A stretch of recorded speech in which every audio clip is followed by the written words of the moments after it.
Hi everyone! Tom was here, back at it with a different kind of video. You know, I have been kind of talking about this off and on for the past couple years now, trying to find a way to incorporate lists onto the channel. And, you know, I saw a lot of people doing things like top 10 lists, top 5 lists, and, you know, I watch a lot of these lists, and almost everything is controversial when you share your opinion, because not everybody has the same opinion that you have.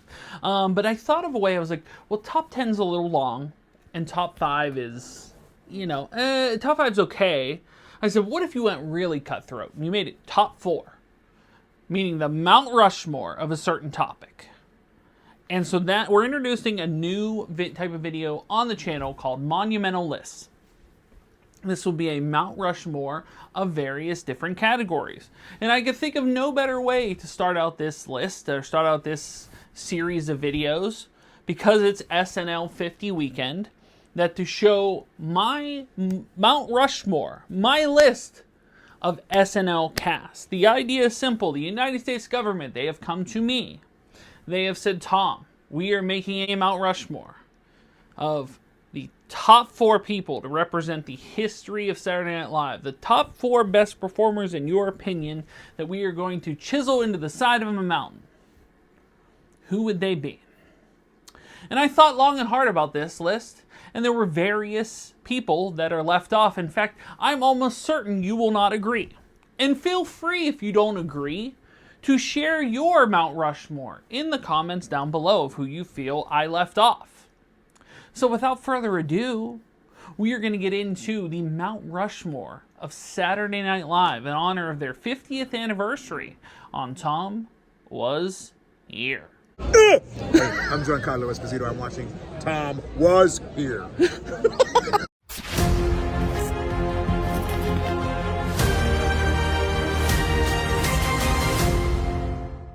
Okay, so I went about this list in a few different ways. But really, Mount Rushmore, there's not really a 1, 2, 3, 4 of it. And that's kind of what the beauty of Mount Rushmore is you're just assembling 4 heads.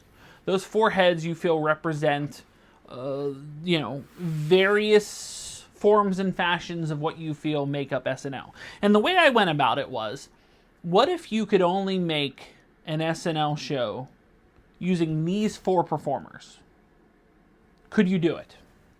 And I think you could. So it starts out with the Washington head, and I was trying to think of who's the utility guy. Who's the person that you could use in almost everything? You could use him as the straight man. You could use him as the wild man. You could use him as the announcer. You can use him as, you know, a spot impressionist, you know, for certain people when you had the chance to. So my Washington role here goes to Phil Hartman. His cast, of which, you know, when I first really was made aware of SNL was the early 90s, and I argue, and I feel justified arguing this, that the early 90s cast of SNL had the greatest cast of SNL of all time. Almost everyone is someone you know. You know, and you can go down from, because they had Hartman, they had Carvey, they had Myers, they had Farley, they had Spade, they had Sandler, they had Chris Rock, they had there's so many people that are on that show that still, you know, have careers for the most part. But Phil, the late, the great Phil Hartman, was able to do everything. He was the guy that would be the announcer for all these things. He was the guy that would, you know, impressions of Sinatra, impressions of Bill Clinton. He was able to do it all. And so you need someone in an SNL cast that can do it all. And there's several people that I easily would have put in this utility man role. Dan Aykroyd could have been put in this role. Will Ferrell could have been put in this role. But for me, the edge goes to Hartman. So Phil Hartman is the #1 person on that list.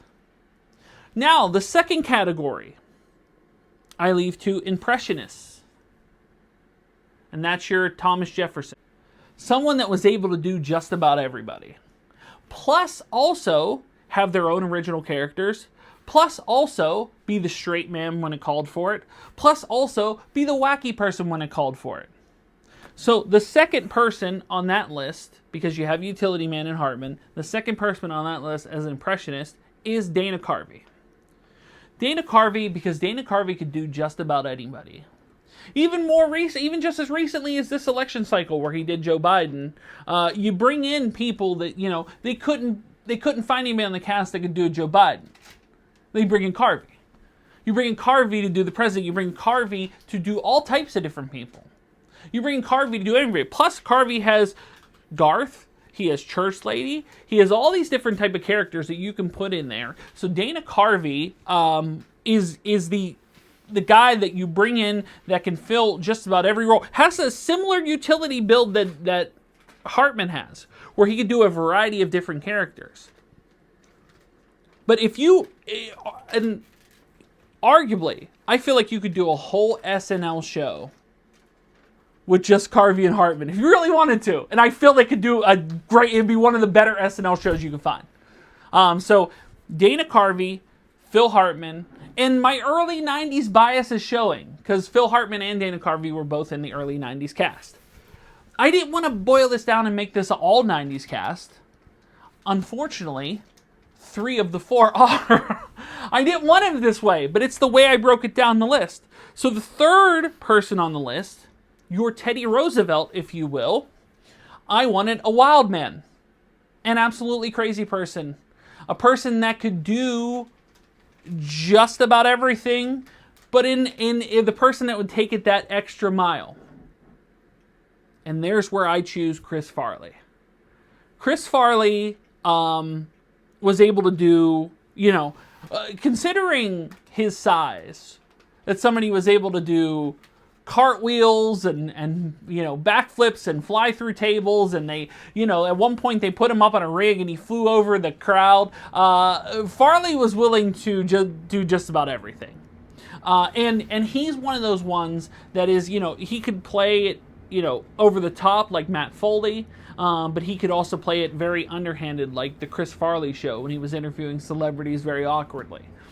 So right now you have Hartman, you have Carvey, you have Farley.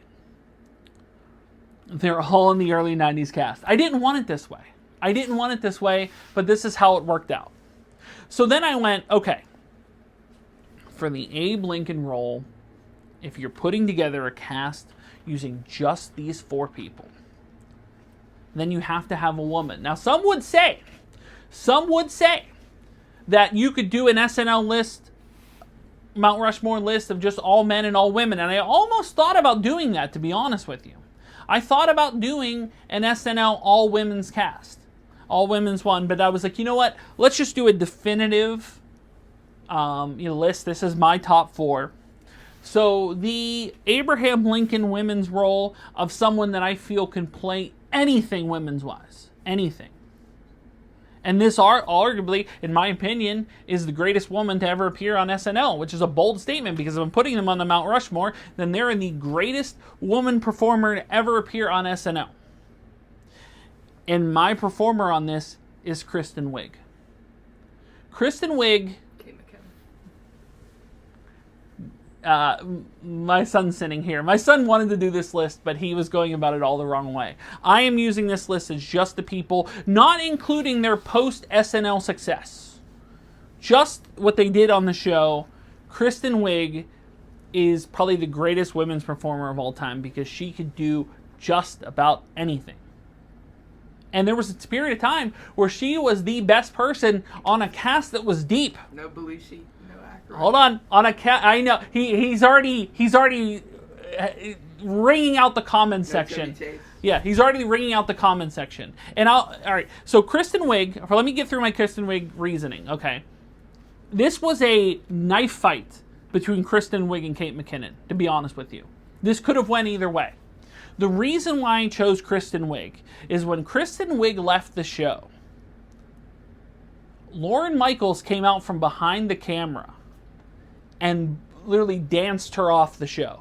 They did a full dance in front of the crowd as her show. Whenever someone gets a farewell on SNL, because most time people on SNL just leave. They do one skit and then the next season they're gone. They don't get a signing off. Phil Hartman got a signing off. Dana Carvey did not. Farley, I think did. Farley, I think did, if I remember correctly. I could be wrong on that. But Kristen Wiig definitely did. Kate McKinnon had her alien abduction skit, which was one of the best skits of all time, but then she left in a spaceship. Lauren Michaels wasn't coming out from behind the camera to go dance her off. That shows the importance of what Kristen Wiig was to SNL. When you're anointed by the king, you get a special send-off. Wait, Yeah. no Eddie Murphy? All right, hold on. Didn't that dude save SNL? Hold on. Now, some of you are yelling at me right now. I know you're yelling at me. My son's looking at me. He's like, where's Belushi? Where's Aykroyd? Where's Eddie Murphy? Where's Will Ferrell? Where's Bill Hader? Where's Gilda?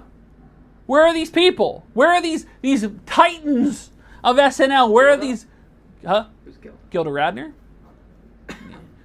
Was she from the 90s or something? Doesn't know who Gilda Radner is. This is why you couldn't make the list with me. Is she from the 70s? Yeah, she's the original cast. This is why I know the history of SNL. And I'm admittedly biased towards the 90s cast. I acknowledge this. But yes, Eddie Murphy did save SNL. And if you go back and watch some of the skits, James Brown's Celebrity Hot Tub and Mr. Robinson's Neighborhood, fantastic skits. To be honest, the same thing that was the knife fight between McKinnon and Kristen Wiig, it was the same knife fight between Dan Aykroyd and Phil Hartman. Because they fill a similar role. They could be the announcer, they could do the presidential impersonation, they could do the everyman, they could do the wild man if they wanted to. So Aykroyd was this close. I felt Hartman had the edge here. I felt Farley had the edge over Belushi in terms of the wild man type thing. I feel that Farley, Farley had the edge over the Belushi. That's my personal opinion. Belushi has, Belushi had Blues Brothers. Belushi had, he had the cheeseburger. He had all these stuff. There's all these types of things you could put Belushi on, but for me, Farley had the edge. Now, I acknowledge this is a kind of where you grew up bias. Like, for example, I was born in 83. I missed the original cast for the most part. I had to watch it on, old clips. I missed Eddie Murphy for the most part. Eddie Murphy was gone from that show when I was like 1 or 2 years old. So I missed Eddie Murphy for the most part. When I became aware of SNL was the early 90s. When I was about 8, 9, 10 years old, my parents would watch it, and I got to stay up late and watch it with them. That seemed like some foreign thing. Like, what are they watching? What are they up to? And you'd see this cast of these people, of just these incredible things, funny people. I remember my dad laughing hysterically, my mom laughing hysterically. I'm like, oh, there's something to this, And then, but then the skits that came out of that, you're talking about Wayne's World. You're talking about, like I said, the Chris Farley show. You're talking about, with Phil when he was Sinatra and they did the Sinatra group. When with Harvey and Church Lady. There's so many things that came out of these 90s that they still are doing stuff like that about them.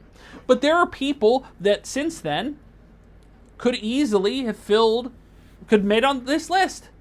I feel like if you grew up under the Will Ferrell cast, Will Ferrell could have made your list. I feel if you grew up with Bill Hader and you grew up with Fred Armisen, you grew up with these people, they could have easily made your list. For me personally, my list is as such, and it's set in stone. It's engraved in granite now. There's nothing you can do about it except for build your own Mount Rushmore. The 2010s era is better than any era. See, he's saying the 2010s era. Why? Why? Because he grew up with that one. That's what it boils down to. Better people. It boils down to how you grew up and where you grew up and what cast you grew up with.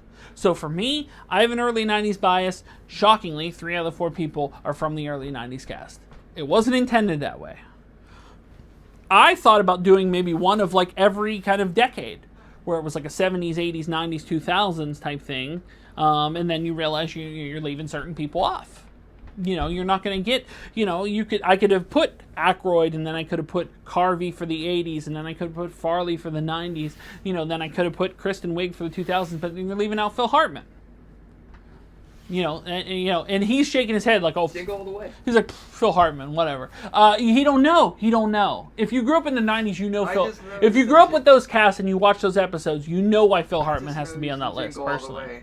Yeah, he knows him from Jingle All the Way. I'm talking about on SNL, what he did on SNL. No Sandler? No Sandler, he says. I'm not talking about what they did after SNL. Was Chris Rock on there? I think he was, yeah. He was on SNL.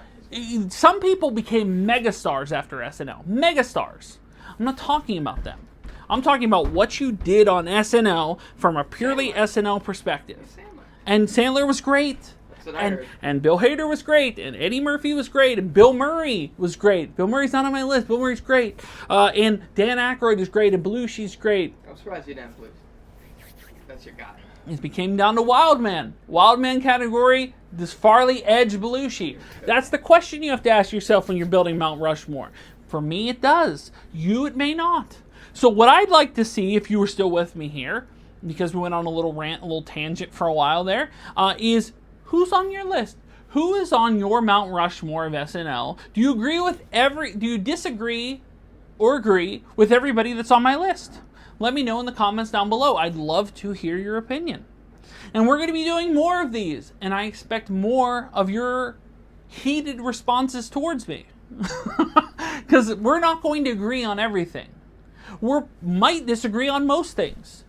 You probably won't agree with me. You probably say, this is blasphemy that you don't have anybody from the original cast on there. It's blasphemy that you don't have Will Ferrell or Eddie Murphy on there. It's blasphemy that you don't have Bill Hader or whatever. But that's based on the era that you grew up. Or it's based on you maybe you went back, maybe you're a purist, and the entire history of SNL, and you're like, well, Eddie saved the show, so Eddie should be on that list. And you're right. Oh, Aykroyd should be on that list, and you're right. Belushi should be on that list, and you're right. The problem is that you're right in your opinion, and I can be right in mine, and that's okay. So, that's the first iteration of Monumental List. In future episodes, I do expect to have guests here to debate with me on these lists. May even consider maybe making a Monumental List podcast if it comes down to it, if I had the time to do that, where you can really deep dive on some of these categories and really get into it. I want you, the loyal watcher, to go, I'll be a guest on Monumental List. The one benefit of having this type of thing is that you can do this anywhere and everywhere. You have an opinion for a list? You have an idea for a list? Send it to the comments down below. We'll debate it out. I have no problem with that. It's much easier to debate with two people, but I'm debating with you, the world. So, that is my list. My list, it's in granite at the moment. It's etched into a mountain. There's nothing you can do about it except for make your own list. That is the four. The core four. Let me know in the comments down below if you disagree. But that'll do it for Monumental List episode 1. Guys, thanks so much for watching. If you were new here, make sure to like, share, subscribe. You like support me on Patreon like John Bailey, or like Brett Persing, like Fan, you can do so. Link is in the description below. If you'd like to buy a t-shirt, a TomWasHere t-shirt, you can do so at Spreadshirt, as well as links to my eBay store, Facebook page, Instagram, TikTok, whatnot, Arena Club. The links are in the description below. But when it comes to the next Monumental List video, or the next video in general, we will see you soon. But until then, bye everyone.